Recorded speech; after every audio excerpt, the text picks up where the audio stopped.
Hello everyone, कैसे हैं आप सब लोग। आई होप आप लोग अपने घरों पे सेफ होंगे। तो आज हम बात करेंगे एक बहुत ही ज़्यादा इंपॉर्टेंट चीज़ के बारे में। पिछले काफ़ी टाइम से हम लोग एक एग्ज़ाम के लिए तैयारी कर रहे हैं, लेकिन एक वीडियो जनरल होने वाली है हर एक उस एस्पिरेंट के लिए जो किसी ना किसी तरीके से ओएमआर एग्ज़ाम्स के साथ जुड़ा है। तो जो लोग भी इस चैनल पे नहीं, आप इस चैनल को सब्सक्राइब कर लीजिएगा ताकि आपको हर एक अपडेट मिलता रहे। वीडियो शुरू करने से पहले बता दूं, आप लोग हमारी ऐप को डाउनलोड कर सकते हैं प्ले स्टोर पे, जिसपे आप लोगों के प्यार की वजह से 100K प्लस डाउनलोड्स हो चुके हैं। इसमें आपको डेली फ्री टेस्ट मिलते हैं, और जो साथी हमारे जम्मू कश्मीर से हमारे साथ तैयारी करना चाहते हैं किसी भी एग्जाम की, पैन इंडिया सबसे ज़्यादा अफोर्डेबल प्राइस पे आप लोगों को हम लोग ये चीज़ें प्रोवाइड कर देते हैं। उसके बावजूद भी वहाँ पे आपको 60% डिस्काउंट में चीज़ें जो है वो मिल जाएंगी। आप लोग कोड यूज़ कर लेना कॉन्स्टिट्यूशन, ये आज रात तक अवेलेबल रहेगा।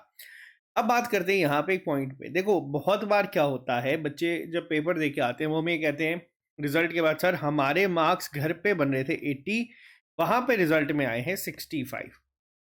तो ये किस वजह से हुआ है? तो देखो, इस बार हम लोगों ने ओएमआर टेस्ट जो है वो कंडक्ट करवाए थे सॉरी। और इन ओएमआर टेस्ट में बहुत सारी चीजें हम लोगों ने यहाँ पे सीखी, जिसको मैं आप लोगों के साथ यहाँ पे डिस्कस करूंगा बिल्कुल डिटेल में। सबसे पहले मैं आपको बताता हूँ, इस तरीके की एक ओएमआर शीट आपको एग्जाम में देखने को मिलेगी जो जेके एसएसबी आपको प्रोवाइड करेगा, जिसमें आप लोगों को बेसिक इंस्ट्रक्शंस जो है, आपका नाम, फादर नेम, पोस्ट कौन सी है, जैसे इंस्पेक्टर फाइनेंस की थी, उसके अलावा सेंटर कोड क्या है, roll number, question number, booklet, ये सब आपको जो है वहां पे मेंशन करना है। और इसके साथ साथ आपको ये जो है फिल करना है। और ये जो है आप लोगों का जो ओएमआर शीट है, ये कार्बन कॉपी है जो आप लोगों को मिल जाती है। इसके बाद इस तरीके से आपको यहाँ पे दे दिए जाते हैं, जिसको आपको मार्क करने होते हैं। अब हम लोगों ने जो टेस्ट कंडक्ट करवाया था, हमारी ओएमआर शीट कुछ इस तरीके से दिखती थी, जिसमें आप लोगों को नाम जो है वो फिल करना। मैं आपको ना कुछ चीज़ें बेसिक यहाँ पे बताऊंगा। जैसे मान लो मेरा नाम है सुमितपुरी, ठीक है। अब मैं यहाँ पे इसको फिल करता हूँ। अब कुछ बच्चों ने पेपर में गड़बड़ क्या करी थी, पहले मैं आपको वो बताता हूँ। अब जैसे मेरे को यहाँ पे फिल करना है, मैं यहाँ पे किस तरीके से इसको फिल करूंगा, मैं यहाँ पे इस तरीके से इसको फिल करूंगा, ठीक है। आप लोग यहाँ पे देख पा रहे हैं, जब ये मैंने आपके सामने फिल करा है, ना ज़्यादा डिटेल में ना इसके बाहर, ठीक है। ये मैं आपको बेसिक एक चीज़ बता रहा हूँ, क्योंकि बहुत सारे बच्चे ऐसे हैं जो पहली बार पेपर देने जाएंगे और ये गड़बड़ वहाँ पे बच्चे कर लेते हैं। अब देखो, कुछ बच्चे जिन्होंने हमारे साथ टेस्ट में, आपको उनकी ओएमआर शीट भी दिखाऊंगा, नाम हाइड कर दूंगा, आप टेंशन मत लेना। अब देखो यहाँ पे जैसे मैं इसको फिल कर रहा हूँ। अब कई बार क्या होता है, कई बार ओएमआर फिल करने के लिए बच्चा क्या करता है, आप लोग ओएमआर फिल करते हैं इस तरीके से, जैसे आई है ऐसे करके छोड़ दिया, ठीक है। अब मेरे को टी को फिल करना है, कुछ बच्चे क्या करते हैं इस तरीके से फिल कर दिया। बच्चों ने ये चीज करी थी, मैं आपको बता देता हूं, ये चीज जो है ये पेपर में काउंट नहीं होती है। अगर आपको पेपर में इस तरीके से आप लोग मार्क करोगे तो ये कंसीडर नहीं करा जाता है। फिर आपने सही मार्क करा हो या गलत, ये आपका ऑटोमेटिकली गलत होता ही होता है। आपको इस तरीके से फिल करना, अब ज्यादा ही डिटेल में नहीं घुस जाना, आपको बस इतना मेक श्योर करना है कि जिस भी ऑप्शन को आप लोग फिल कर रहे हैं, आप उस सर्कल को पूरा इस तरीके से कर दीजिए, ठीक है। इतना आप लोग करोगे सफिशिएंट है। अब कई बच्चे क्या कर रहे थे, उन्होंने ना इस तरीके से एक मार्क कर दिया कि हाँ हम लोगों ने ओएमआर में सर्कल मार्क कर दिया, ये आपका काउंट नहीं होता है। अब कुछ और चीजें मैं आपको बताता हूँ, इस तरीके से था, ठीक है। इसके अलावा नाम वगैरह, रोल नंबर, टेस्ट आईडी, सब कुछ आप लोगों को फिल करनी थी। अब यहाँ पे आ जाते हैं ओएमआर के ऊपर। अब कई बच्चों ने, मैं आपको पहले उनकी शीट्स भी दिखाऊंगा। और आपको जो चीज़ है, देखो अब क्या होता है, अगर मैं पर्टिकुलरली बात करूं जेकेपी कांस्टेबल के एग्जाम के ऊपर, आप लोग स्टार्टिंग में फिल करना चाहते हैं, मान लो एक सेक्शन खत्म करी 25 क्वेश्चंस की, आप लोग चाहते हैं इसको अटेम्प्ट करना ओएमआर शीट पे, आप लोग कर सकते हैं। ये मैं किसी को बता नहीं रहा कि कैसे मार्क करनी है, जिस भी हिसाब से आप लोग तैयारी कर रहे हैं आप उस अप्रोच से जा सकते हैं। अब देखो, कई बार क्या होता है, कई बार मेरे को पता है कि जब मैंने, मान लो मैं बहुत बार एग्जांपल देके आपको एक चीज समझाता हूँ। जैसे मान लेते हैं पेपर में हमसे कोई एक फुल फॉर्म पूछी गई, या फिर हमसे पूछा गया इंडिया की कैपिटल क्या है, ठीक है। क्वेश्चन नंबर 1 था, इंडिया की कैपिटल पूछी गई है। ऑप्शन नंबर 1 में आपको जम्मू लिख दिया गया।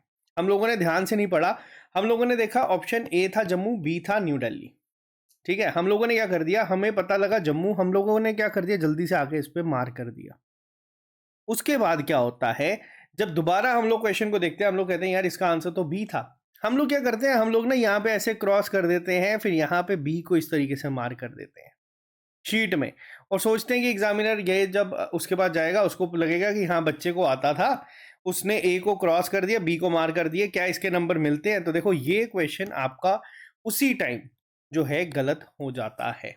अगर आपने शीट में डबल जो है, अब एक और चीज मैं बताता हूं, हमारे साथ एक बच्चा था, उसने बहुत जबरदस्त पेपर दिया, उसकी शीट मुझे मिली नहीं क्योंकि बहुत सारे बच्चे थे। उसने क्या करा, अब उसने ना मान लीजिए ये ऑप्शन फिल करा, सपोज आंसर था सी, उसने क्या करा यहां पे इसको मार करा, उसके बाद ना उसके पास पता नहीं ब्लेड था या पता नहीं क्या था, उसने ना इसको काटना शुरू करा। ठीक है, उसने ना इसको काटना शुरू करा, जिसके बाद ना कुछ इस तरीके से उसका आंसर बहुत लाइट हो गया था। ठीक है, दिख भी नहीं रहा था। मैं आपको एक बार अगर पॉसिबल होता है उस तरीके का करना, मैं कर देता हूँ, एक सेकंड रुकिएगा। हाँ, इस तरीके से ना उसका आंसर हो चुका था। तो इस केस में क्या होगा, देखो इस केस में भी मैं आपको बता दूं, इस केस में भी आपका जो क्वेश्चन है वो डिस्कार्ड ही होगा। ठीक है, इस केस में भी आपका वो क्वेश्चन डिस्कार्ड ही होगा। अगर आप लोग ये ब्लेड वाले जो बच्चे यूज करते हैं, आप लोग अगर चौक से करना शुरू कर दोगे, वाइटनर लगा के वहां पे कोशिश करोगे चेंज करने की, या आपका गलत ही मार्क कंसीडर होता है। जो ओएमआर मशीन्स में पेपर चेक होते हैं वो इसको डिटेक्ट कर लेता है। तो ये चीजें आपको कुछ बतानी। अब देखो यहाँ पे मैं आपको, हमारे साथ कुछ बच्चे थे जिनकी शीट स्पेसिफिकली लेके आए टेस्ट के बाद। अब ये एक बच्चा था, इसने क्या करा, इसने पता नहीं क्या चीज थी, इन्होंने कुछ ज्यादा ही ओवर एक्साइटमेंट में, नाम अब आप लोग चेक कर लोगे तो यहाँ पे आते हैं, इसने क्या करा कुछ सर्कल अपने रेड पर, ये हम लोगों ने रेड नहीं मार्क करे, आपको बता दूं, ये हम लोगों ने जब चेक करा तो हम लोगों ने सीधा उसको जब उसका आंसर की भेजी उस पर लिख के भेजा कि आप डिस्क्वालीफाइड है। रीजन बीइंग, आप लोगों का मान लो 100 में से 90 क्वेश्चंस भी सही हो, लेकिन अगर आप ये इस तरीके से चित्रकारी करके आओगे ना, वो कंसिडर नहीं होता। आप अलग अलग पेन यूज नहीं कर सकते, आपको कोशिश करनी है कि आप सेम ही पेन के साथ जाए, और सेम ही पेन हो सके तो दो अपने साथ ले जाए, ताकि अगर इनकेस पेपर में एक पेन नहीं भी चल रहा तो उसी टाइप के पेन से आप उसको मार करके आए। ठीक है, और प्रेफर करिएगा कि बॉल पेन आप लोग अपने साथ लेके जाएं। क्लियर है ये पॉइंट? क्यों बॉल पेन कह रहा हूं, कई बार आप लोगों ने देखा होगा जेल पेन अगर हम लेके जाते हैं, उसको जब हम मार्क करते हैं और उस पे कई बार अगर मान लो हाथ लग गया तो वो क्या होता है, वो थोड़ा सा फैल जाता है। ठीक है, तो ये गड़बड़ नहीं होनी चाहिए। ऐसा ना हो कि हम लोगों का हाथ लगा और ये हमारा सर्कल सी पे चला गया, तो ये गड़बड़ हो जाती है। ओएमआर शीट बिल्कुल आराम से मार्क करनी है। अब कुछ साथी और भी थे, जैसे मैंने आपको बताया ना, अब ये हमारे साथ भाई थे, एक क्वेश्चन पेपर में था, उसमें था मिडो ऑफ गोल्ड, बेसिक क्वेश्चन किसको कहा जाता है। अब सीक्वेंस नंबर भी यहाँ पे शायद 42 था, कौन सा था। अब वह जब वहां पे राउंड लगा रहा था तब उस बच्चे ने मेरे को बोला कि सर कसम से मुझे इसका आंसर पता है, मैं आपको अभी भी बता देता हूँ, इसका आंसर मर्ग है, बट गलती से मेरे से मार्क ए हो चुका है, तो मैं यहाँ क्रॉस कर रहा हूँ और ये मार्क कर देता हूँ। देखो मैं आपको बताता हूँ, ये क्वेश्चंस आपके उसी टाइम, ठीक है, उसी टाइम आपके गलत हो जाएंगे। तो बेटर है, तभी मैं आपको कहता हूँ ना, पेपर में अगर आप आंसर मार्क करोगे तो बिल्कुल ध्यान से करना। सीबीटी और ओएमआर में फर्क क्या है कि हम लोग सीबीटी में अपने आंसर्स चेंज कर सकते हैं, लेकिन ओएमआर में अपने आंसर्स को हम लोग चेंज नहीं कर सकते। ये वीडियो आपको ना समझाना इसलिए ज़रूरी है, और ये वीडियो लेके आने का पर्पस ये है कि जब हम ओएमआर शीट को फिल करेंगे तो थोड़ा सा हम लोग ध्यान से करेंगे, क्योंकि सारी मेहनत, ठीक है, जो पिछले 5-6 महीनों से चीज़ें चल रही है वो हम लोग यहाँ पे उतारेंगे। ठीक है, यहाँ पे जो चीज़ होगी ना वो मैटर करेगी, वो काउंट करेगी। तो कोशिश ये करनी है कि हमारी जल्दबाजी में, अब मैं आपको एक और चीज़ बताता हूँ, इस एग्जाम में पेपर में ना हमारे पास बहुत टाइम था, बहुत ज़्यादा टाइम है, और हम लोग पेपर में आराम से मार्क करेंगे तो भी गड़बड़ नहीं होती। अब मैं यहाँ पे एक और बच्चे की शीट लेके आता हूँ जो मेरे को परफेक्ट लगी थी। अब ये देखो, ये एक बच्चे ने शीट फिल करी थी, आप लोग यहाँ पे इसके सर्कल देख सकते हो, ओएमआर पे जो इसने करे थे ऑलमोस्ट सारे के सारे जो है वो परफेक्ट है।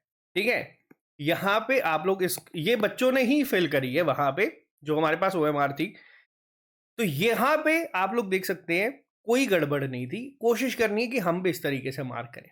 और यहाँ पे जो दूसरी चीज है, ये गलतियां रिपीट ना हो, ये रंगोली पेपर में ना बना के आए। ठीक है, पहली प्रेफरेंस क्या है, पहली प्रेफरेंस ये है कि जो भी सर्कल हम लोग मार्क करेंगे उसको ध्यान से, एक बच्चा और था, अब उसकी भी आंसर शीट मुझे मिली नहीं। यहाँ पे देखो मैं आपको ना सिर्फ समझाने के लिए लेके आया, उसको जैसे मान लो मेरा नाम सुमित पुरी है, उसने क्या करा आपको बता दो, उसने, मैं इसको थोड़ा सा और, वो बच्चा फाइनल सिलेक्शन लिस्ट में होगा क्योंकि उसकी तैयारी बहुत अच्छी थी, लेकिन उसका पहला अटेम्प्ट था। उसने क्या करा, उसने अपना नाम मार्क करना शुरू करा, एस, इसी लाइन पे यू, इसी लाइन पे एम, तो इसी तरीके से उसने ना एक ही लाइन पे पूरा सीक्वेंस में मार कर दिया। तो ये बेवकूफ़ी भी पेपर में नहीं करनी है। दूसरी चीज़, जो भी आपका रोल नंबर है, जो भी आपका एग्ज़ाम सेंटर है, ध्यान से आराम से फिल करिएगा। जो हम लोग यहाँ पे चीज़ें लिखते हैं वो काउंट होती है। अगर मान लो पेपर में हम लोग फिल कर रहे हैं, मेरा सेंटर है J02, ठीक है, और मैंने मतलब मान लेते हैं J को फिल करा, 0 को करा और 2 की जगह मैंने गलती से 3 कर दिया। उस केस में क्या होगा, देखो यहाँ पे इतना घबराने की ज़रूरत नहीं है। यहाँ पे हम लोग इसको 2 कर सकते हैं क्योंकि एग्जामिनर इसको भी थोड़ा सा कंसिडर करता है जब वो कन्फ्यूजन इस तरीके से हो जाती है। बट ये चीज़ अगर आप लोग यहाँ पे करोगे तो वो आपका उसी टाइम क्वेश्चन जो है वो आपका डिस्कार्ड हो जाएगा, यानी कि आपको उसके -0.25 ही मिलेंगे। फिर आपने सही आंसर मार करा हो, गलत को क्रॉस करके करा हो। और हाँ, जो बच्चे मेरे पास आते हैं ना कि सर हमने हमारी आंसर की में हमारे हिसाब से हमारे नंबर 80 बन रहे थे, वहां पे 65 आए। तो वो मेन रीजन, जब आप लोग जेके एसएसबी के ऑफिस भी जाओगे या हर एक चीज लेके जाओगे तो आप अपनी ओएमआर देखना, कभी वहां पे गड़बड़ होती है। मैं सर्कल को मार कर रहा हूं, मैं इस आधा डी मार कराऊंगा, यहाँ पे स्पेसिफिकली आपके पेपर में भी दिया होगा, आंसर की में भी दिया होता है कि यहाँ पे इस तरीके से मार करना रॉन्ग मेथड है। आपको इसको पूरा फिल करना ही पड़ेगा अगर आपको एक नंबर चाहिए तो। ये चीज़ का आपको पेपर में ध्यान रखना है। ये वीडियो खास तौर पर बच्चों के लिए जो फ्रेशर्स हैं।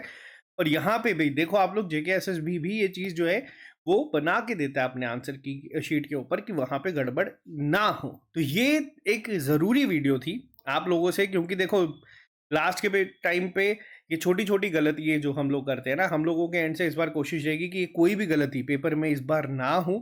आप लोग चीज़ों को सही से करके आएँ और आप लोग कोशिश करें कि आपका ये गड़बड़ ना हो। हमने इसको डिस्क्वालीफाई इसलिए करा था क्योंकि रीज़न अलग थे। आपको डिस्क्वालीफाई नहीं करा जाएगा, बट आपके क्वेश्चंस को डिस्कार्ड कर करके आपको नंबर दे दिए जाएंगे। वहाँ पे जेकेएसएस भी डिस्क्वालीफाई तो नहीं करेगा, बट वो सिलेक्शन ना होना एक तरीके से डिस्क्वालीफाई होना ही होता है। तो ये थी आपके लिए एक बहुत ही ज़्यादा ज़रूरी वीडियो, ताकि जो तैयारी हम कर रहे हैं उसको एग्जीक्यूट अच्छे से करके आए। ठीक है, ट्रिपल एस का दूसरा एस जो है ना, वो स्ट्रेटेजी के साथ साथ आपको पेपर में क्या एग्जीक्यूट करना है, किन किन चीज़ों का ध्यान रखना है, वो हम लोगों का बताना यहाँ पे फ़र्ज़ है।